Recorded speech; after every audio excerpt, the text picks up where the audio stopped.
Good morning students.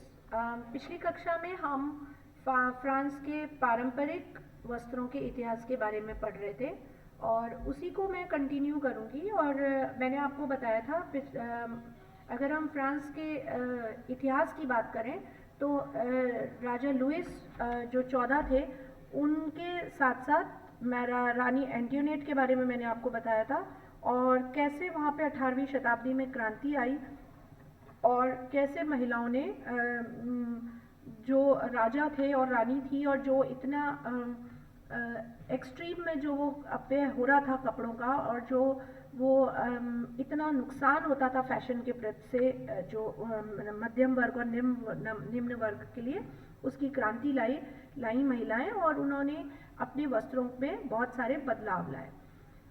मैंने आपको बताया था पिछली क्लास में कि फ्रांस वर्गों में बटा हुआ था, उच्चतम वर्ग, फिर उच्च वर्ग, फिर मध्यम वर्ग और फिर निम्न वर्ग। तो उच्चतम वर्ग कौन सा होता था? जो राजा और रानी थे, और वो ही एक आइडियल हुआ करते थे जो उनको देखकर ही जो उच्च वर्ग होता था, जैसे धनाढ़ वर्ग जो होता था, अभिजात वर्ग जो कहलाता था, जो राजा के अधिकारी हुआ करते थे और जो दरबारी हुआ करते थे या जो बिजनेसमैन हुआ करते थे, और उनके पास वो उन्हीं कपड़ों को देख के फॉलो करते थे। फिर आता था मध्यम वर्ग, और वह राजा के और जो अधिकारियों के बाद जो कपड़े पहने जाते थे उनके बारे में हम चर्चा करेंगे आज की क्लास में कि कैसे किस किस सदी में वस्त्र कैसे पहने जाते थे।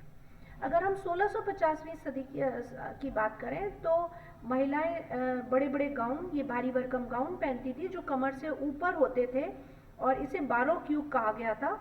और जो इनके इसमें आप गाउन में अगर देखेंगे चित्र में तो कफ्स और जो कॉलर्स होते थे काफ़ी लेसेस वाले और फीते यानी लेसेस जो पीछे से, और उनमें कफ में भी अगर आप देखेंगे तो बहुत सुंदर सुंदर लेसेस हैं। कफ कौन सा होता है? जो आस्तीन पे आपको सफ़ेद रंग का दिख रहा है, जो जिससे आस्तीन बंधी हुई है, इन्हें कफ कहते हैं।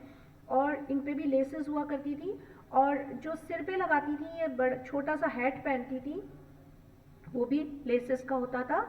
आदमी छोटी सी जैकेट पहनते थे और बहुत ढीली ढाली एक घुड़सवार वाली पैंट पहनते थे। नीचे देखें आप, बूट्स हैं इनके अच्छे बड़े, और जो लेसेस हैं जो महिलाओं की गाउन में हैं वही लेसेस की कॉलर्स जिनको बोलते हैं, लेस की जो कॉलर्स हैं वो पुरुष के कफ में भी हैं और कॉलर्स में भी हैं जो गले के कॉलर्स में हैं। पुरुषों के काउबॉय टाइप की जो घुड़सवारी शैली की जो हैट होती थी वही होती थी, और साथ में इनको एक बहुत लोकप्रिय थी बैंत।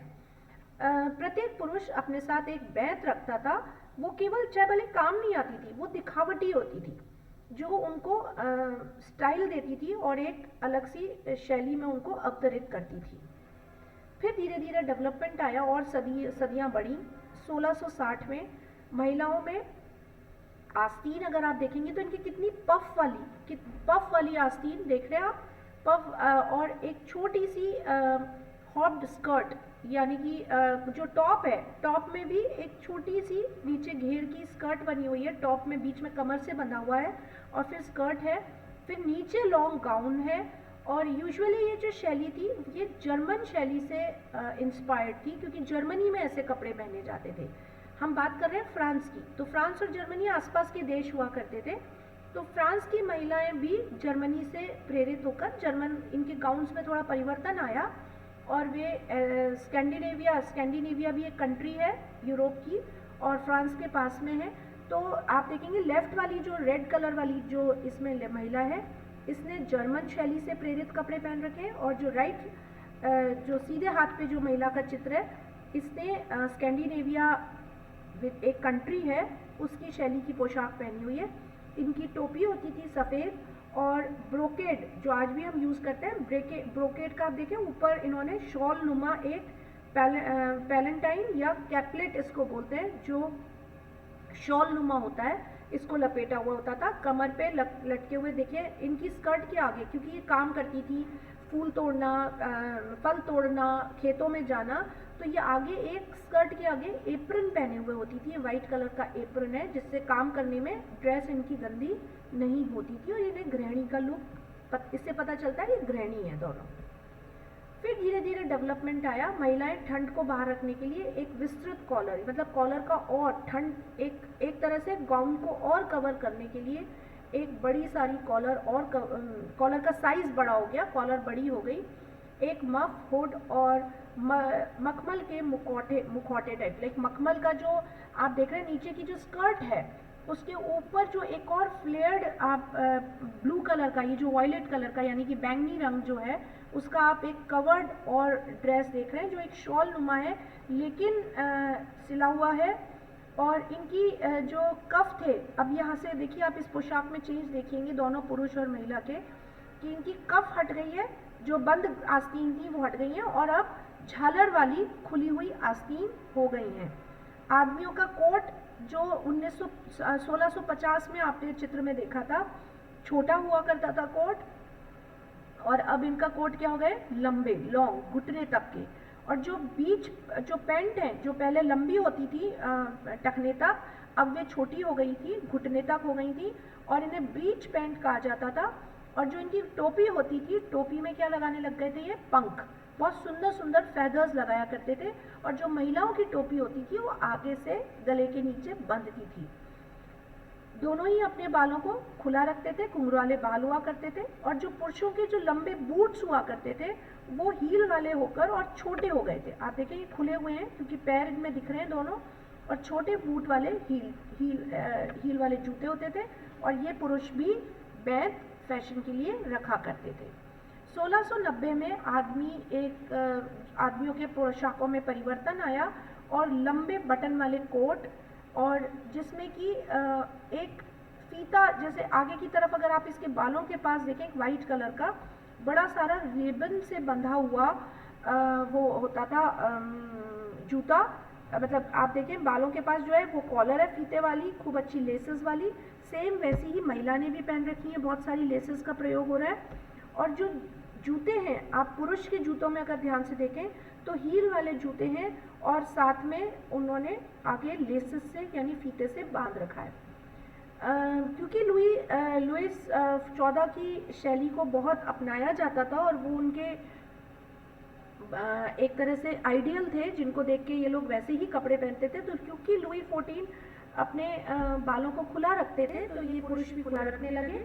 महिला की जो हेडड्रेस है आप देखें, पहले तो बहुत साधारण टोपी नुमा हुआ करती थी, अब बड़ी पंखों वाली और फ्लेयर्ड आ गई। और आपको जो मैंने पिछली क्लास में कॉर्सेट के बारे में बताया था कि महिलाओं को टाइट कॉर्सेट ऊपर के, क्योंकि उनको ऊपर का हिस्सा पतला रखना होता था तो कॉर्सेट पहनती थी, वो फिर से फैशन में लौट आई थी। एप्रन सिंपल ना होके बहुत सजावटी डेकोरेटिव हो गए थे। आगे के एप्रन किसे बोलते हैं, जो स्कर्ट के आगे इन्होंने सफेद रंग का पहना हुआ है और इनमें बहुत सुंदर सुंदर लेसेस लगी हुई होती थी। फिर आया 1720 शताब्दी में बहुत चेंज आया और बारोक, पहले जो फैशन एरा कहलाता था वो बारोक फैशन एरा कहलाता था। फिर आया रोकोको फैशन एरा और एक तरह की बीमारी की तरह फैशन एक बीमारी हो गई थी कि लोग इतने कॉन्शियस हो गए थे कि उन्हें हर तरह से फैशनेबल कपड़े पहनने थे और इन्होंने पुरानी शैलियों को नई शैली में कन्वर्ट किया। आदमी अभी भी ब्रीच पैंट पहनता था घुटने तक की, फिर जो बिल्कुल नली नुमा यानी ट्यूब जैसी होती थी, ट्यूब ब्रीच पैंट्स पैरों में टाइट होने की वजह से, और जूते में आप देखेंगे बक्कल होने लग गए थे। अब एक फीते से ना बंधी होती थी, अब ये बक्कल होते थे। आस्तीन बहुत ढीली होती थी, फ्लेयर्ड है, देखिए दोनों की आस्तीन में कफ नहीं है, दोनों की आस्तीन में झालर लगी हुई है। और जैकेट के अंदर अगर आप देखें पुरुष की जो कोट है लंबा, इसके अंदर इन्होंने एक शर्ट पहनते थे, अंडर शर्ट, जिसमें इस शर्ट में कफ हुआ करता था और शर्ट बहुत एम्ब्रॉयडरी की हुई और सुंदर होती थी। महिला को आप देखें तो अब टोपी हट गई थी और बड़ा झालर नुमा सिर पे एक बड़ा फ्लावर लगा हुआ होता है, सिर पे आप देखिए फूल लगा हुआ है और एक केप जिसे बोलते हैं, मतलब सिर पे केवल एक दुपट्टा टाइप का डाला हुआ होता था। धीरे धीरे शताब्दी में चेंज आया और देखिए आप महिलाओं के गाउन कितने प्रिंटेड और सुंदर, और पीछे से भी केप होता था, पीछे से भी चोली में से ढीले होने लगे और छोटे पैनियर्स पहने जाते थे। धीरे धीरे केवल एक अभिजात महिला और रॉयल्टी ने इसे मजाक के लिए, मतलब एक इनको कुछ नया इनोवेटिव करना है। इसमें अगर देखें इनके जो बाल हैं, बालों में ये सुंदर सुंदर से झालर नुमा केवल वो होते थे, केप पहनी हुई होती थी जो केवल कॉलर उससे टोपी, जो टोपी होती थी इनकी सो कॉल्ड, वो किससे बंधी हुई होती थी, फीते से बंधी हुई होती थी। फिर आया इसके बाद 1785 शताब्दी, इसमें महिलाओं में रिबन में छटनी हुई और टोपी जो थी वो बिल्कुल बंद गल, देखिए आप कमर थोड़ी के नीचे बंधी हुई है बिल्कुल, केप जिसे बोलते हैं हुडेड केप, यानी हुड पूरा बंधा हुआ। आजकल जो आप लोग सब लोग स्वेटशर्ट्स पहनते हैं और उसमें हुड होता है और उसको पीछे से वो ऐसी टोपी होती है और आगे से आके वो डोरी पे, तो वैसी ही सेम ऐसी होती थी, हुडेड कैप होती थी। दाईं ओर की महिला को अगर आप देखें तो नीले वाली जो ड्रेस वाली महिला है, इसकी आस्तीन में झालर है बहुत सारे, और एक रिबन से ये झालर, जितनी भी आगे की जो ड्रेस है वो भी रिबन द्वारा बंधी हुई है और जो उनकी टोपी है वो भी रिबन द्वारा बंधी हुई है।